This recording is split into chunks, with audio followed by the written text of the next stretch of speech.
আমি master mind কারে বলবো?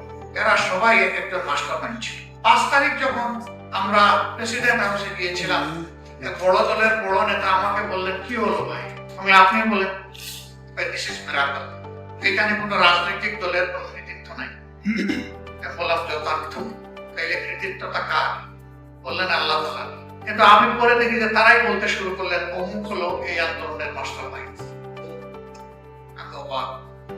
সেই দিন বললেন কি, এখন বলেন কি? আমি তাকে ফোন করে জিজ্ঞেস করলাম, ভাই ওই কথা বলছিলেন স্মরণ আছে? আমার কানে কিন্তু এখনো আপনার কথাটি বাজে। তিনি চোখ আমাকে কোনো রিপ্লাই করলেন।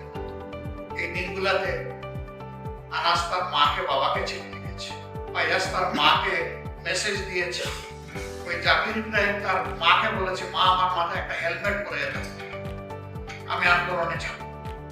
এরকম ছোট ছোট বাচ্চা, অবুঝ বাচ্চা, তারা মাকে বলেছে, আমি স্বার্থপরের মতো ঘরে বসে থাকতে পারি না।